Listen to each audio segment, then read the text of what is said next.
और चलिए इसी बीच आपको इस वक्त की बड़ी खबर बता दें। सुल्तानपुर से पूर्वांचल एक्सप्रेसवे पर एयर शो और सुखाई जगुआर विराट की दरअसल उड़ान भरी तस्वीरें भी आपको दिखाएंगे। एक्सप्रेसवे पर 4 घंटे तक शो चला है और देखिए तस्वीर इस वक्त आपकी टीवी स्क्रीन पर। सुखोई जगुआर विराट की उड़ान, आईएएफ का दम आप देख सकते हैं तस्वीरों में। 4 घंटे तक जंगी शो देखने को मिला। तो देखिए सुल्तानपुर पूर्वांचल एक्सप्रेसवे पर यह एयर शो जारी है और 4 घंटे तक ये एयर शो चलेगा। सुखोई जगुआर मिराज की उड़ान यहां पर देखने को मिली और 4 घंटे तक इस शो के चलते यहां पर ट्रैफिक भी डाइवर्ट किया गया है। फिलहाल रूट्स को डाइवर्ट किया गया है और जैसे ही ये एयर शो कंप्लीट होगा वैसे ही ट्रैफिक व्यवस्था फिर बहाल कर दी जाएगी। लेकिन तस्वीरें आप देख रहे हैं बेहद ही खास ये तस्वीरें यहाँ पर इस एयरफील्ड पर एयरफोर्स की ये दहाड़ और 4 घंटे का ये जंगी शो, बेहद ही खूबसूरत तस्वीरें और वायुसेना की ताकत का यहाँ पर ये नमूना आप देख रहे हैं। बेहद ही खास आईएएफ यहां पर दम भरता हुआ, इंडियन एयरफोर्स के ये तमाम जंगी जहाज, यहां पर फाइटर जेट्स का ये रनवे और एयरफोर्स का ये शो, बेहद ही खूबसूरत तस्वीरें और भारत की वायुसेना की जो ताकत है, जो हमारे लड़ाकू जहाज हैं वो किस तरह से यहां पर दम भरते हुए नजर आए हैं। जाहिर तौर पर ये तस्वीरें बेहद खास और तमाम उन मुल्कों के लिए जो भारत से टकराने की बात करते हैं उनके लिए एक साफ मैसेज कि भारत पूरे तरीके से तैयार है।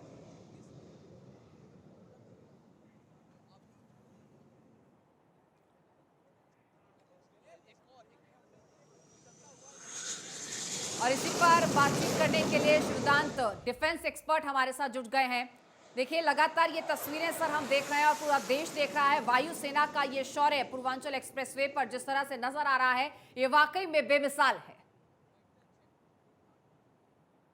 आप सही कह रहे हैं, क्योंकि इस प्रकार का जो प्रयोग भारत जो कर रहा है वो अपने आप में एक बहुत शक्तिशाली प्रयोग है और बेमिसाल है। जो हमारे जो हाईवेज बने हैं, जो बड़े बड़े हाईवेज बने हैं, उनका प्रॉपर इस्तेमाल है जी। खाली सरफेस ट्रांसपोर्ट के लिए नहीं, खाली यातायात के लिए नहीं, ये हमारी रक्षा में भी ये जो बड़े हाईवेज बने हैं ये एक प्रकार से हमारी रक्षा की दूसरी पंक्ति के रूप में इस्तेमाल किए जा रहे हैं, जो एक बहुत बड़ी, बहुत शासनीय और बहुत ही प्रशंसनीय कदम है। जी सर, अगर बात की जाए वायुसेना की, क्योंकि हमने देखा है कि बहुत पहले की अगर बात की जाए, पहले से अगर कंपेयर करें और आज के समय के भारत को अगर कंपेयर करें, बात खुद प्रधानमंत्री नरेंद्र मोदी कहते हैं कि आज जो भारत है वो पुराने समय वाला भारत नहीं रहा है। आज हम ताकतवर हो चुके हैं, हमारे पास सुखोई है, जगुआर है, मिराज है, इसके अलावा भी हमारे बेड़े में कई ऐसे जहाज, लड़ाकू जहाज है जो दुश्मन देशों के पसीने छुड़ा सकता है। आप बिल्कुल सही कह रहे हैं। हमने बेसिकली राफेल और जो सुखोई 30 हमने वायुसेना में ऐड किए हैं जब से हमारे को चीन ने अपनी आंखें दिखाने की कोशिश की थी गलवान में और तवांग में।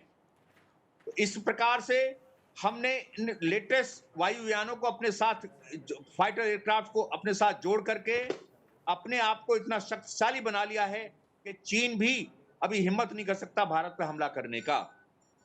इसलिए और इसके साथ साथ हमने इस प्रकार के अल्टरनेटिव एयरफील्ड तैयार करके, जैसे आप ट्रायल कर रहे हैं सुल्तानपुर में हाईवे पर, हमने अपने दुश्मन को दिखा दिया है कि यदि आप हमारे हवाई अड्डों को डिस्ट्रॉय भी करने की कोशिश करेंगे तो हमारे पास अल्टरनेटिव हवाई लैंडिंग ग्राउंड अवेलेबल हैं और एक नहीं, हमारे पास हजारों हैं पूरे देश में।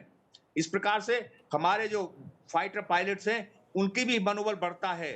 उनको भी पता है कि यदि एक हमारा एयरफील्ड डिस्ट्रॉय हो जाएगा तो हमारे लिए और भी अल्टरनेटिव एयर स्ट्रिप अवेलेबल हैं जहां पर हम लैंड कर सकते हैं। ये बहुत बड़ा कदम है। इससे पूरे भारतवर्ष में चारों तरफ ये सारे हाईवेज एक एयरफील्ड की तरह बन गए हैं। बिल्कुल, ये जो एयर स्ट्रिप्स की टेस्टिंग हो रही है, जिस तरीके से इंफ्रास्ट्रक्चर लगातार डेवलप हो रहा है, इमरजेंसी लैंडिंग के लिए इन तमाम एयर स्ट्रिप्स को तैयार बताया जा रहा है और इसकी बानगी है ये तस्वीरें जो आज इस एक्सप्रेसवे के जरिए पूरा भारत और विश्व देख रहा है। ऐसे में आने वाले समय में काफी मदद होगी वायुसेना की इमरजेंसी लैंडिंग के लिए। तमाम सड़कें, ये हाईवेज तैयार है। बिल्कुल आप सही कह रही हैं। जैसा मैंने पहले भी कहा है, दुश्मन का सबसे बड़ा पहला इरादा होता है दुश्मन देश की हवाई पट्टियों को डिस्ट्रॉय करना। 71 की जब लड़ाई शुरू हुई थी तो उस वक्त सबसे पहले पाकिस्तान ने हमारे हवाई अड्डों पर ही अटैक करने की कोशिश की थी और हर युद्ध में सबसे पहले हवाई क्षेत्रों पर ही हमला किया जाता है। इस प्रकार से यदि अब वो इस अल्टरनेटिव को सोचने की कोशिश भी नहीं करेगा, क्योंकि उसको पता है कि भारत ने अपने एक नहीं हजारों हवाई अड्डे तैयार कर लिए हैं, जहां पर एयरक्राफ्ट लैंड कर सकते हैं आराम से, जहां से वो टेक ऑफ कर सकते हैं। और इन एयरफील्ड इन जहां पर ये होंगे, वहां पर सारी सुविधाएं भी अवेलेबल करा दी जाएंगी, जैसे रिफ्यूलिंग है और दूसरी तरह की मदद है। तो इस प्रकार से अल्टरनेट हर हवाई अड्डे के लिए अल्टरनेट जो रनवे नॉमिनेट किए कर दिए जाएंगे, और यदि कोई डेंजर होगा तो इन सारे जो एक्सप्रेसवेज हैं, इन पर सारी सुविधाएं वायुसेना की उपलब्ध भी साथ में करा दी जाएंगी कि यदि इमरजेंसी में कोई एयरक्राफ्ट लैंड करता है तो उसको सारी सुविधाएं अवेलेबल हो जाएं। बिल्कुल, भारत लगातार सशक्त होता जा रहा है। एक तरफ आईएनएस विक्रांत जैसे बड़े जो फील्ड्स हैं वो मिल रहे हैं और दूसरी तरफ एयरस्ट्रिप्स। बहुत शुक्रिया सर हमसे बातचीत करने के लिए।